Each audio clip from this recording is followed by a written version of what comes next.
वर पक्ष के आभूषणों से विभूषित शिवा की निराजना। कन्यादान के समय वर के साथ सब देवताओं का हिमाचल के घर के आंगन में विराजना तथा वर वधू के द्वारा एक दूसरे का पूजन। ब्रह्मा जी कहते हैं, नारद, तदनंतर गिरिश्रेष्ठ हिमवान ने प्रसन्नता और उत्साह के साथ वेद मंत्रों द्वारा दुर्गा और शिव का उपस्नान करवाया। तत्पश्चात गिरिराज की प्रार्थना से श्री विष्णु आदि देवता तथा मुनि कौतूहल पूर्वक उनके घर के भीतर गए।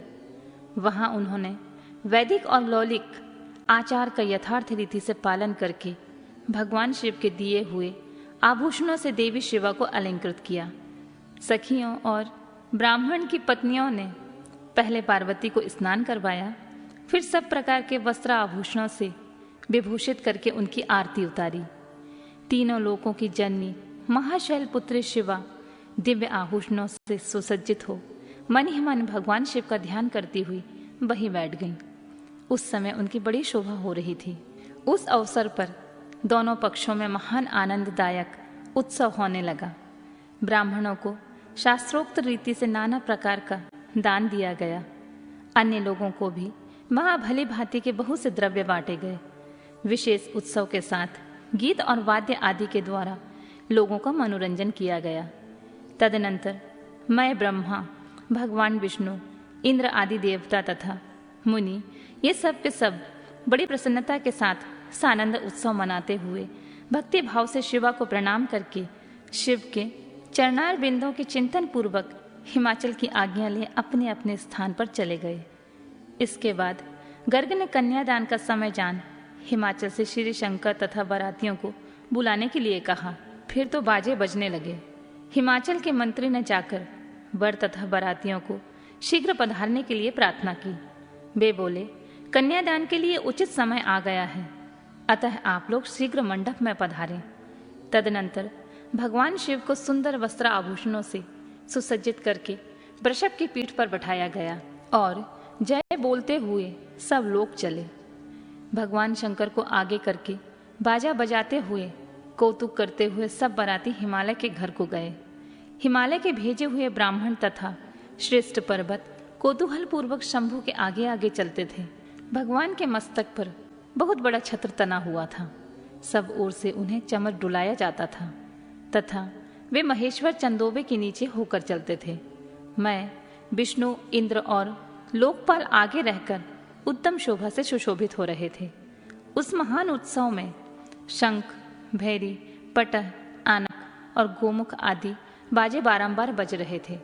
इन सब के साथ जगत की एकमात्र जीवन बंधु भगवान शिव परमेश्वरोचित तेज से संपन्न हो यात्रा कर रहे थे। उस समय समस्त देवेश्वर उनकी सेवा में उपस्थित हो बड़े हर्षो उल्लास के साथ उन पर फूलों की वर्षा करते थे। इस प्रकार पूजित और बहुत सी स्तुतियों द्वारा प्रशंसित हो परमेश्वर शिव ने यज्ञ मंडप में प्रवेश किया।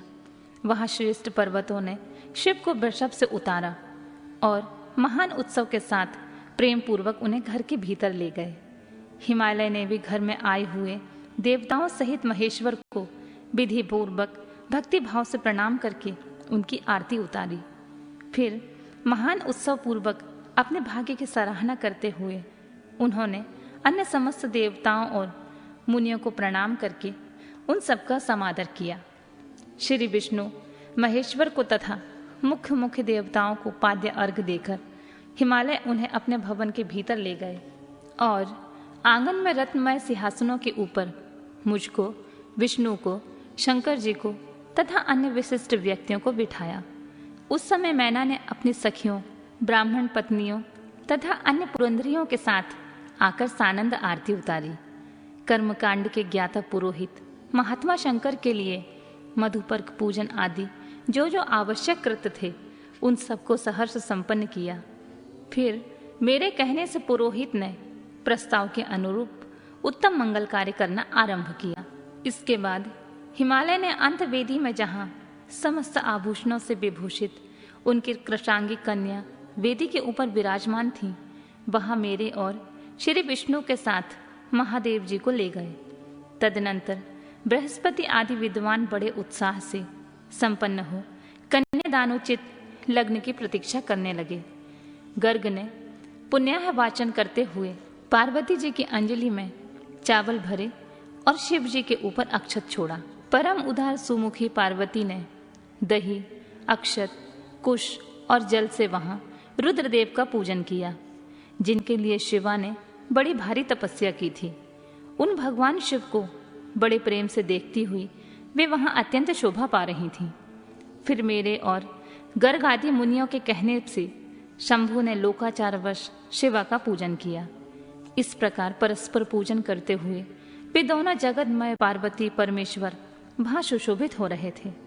त्रिभुवन की शोभा से संपन्न हो परस्पर देखते हुए उन दोनों दंपति की लक्ष्मी आदि देवियों ने विशेष रूप से आरती उतारी।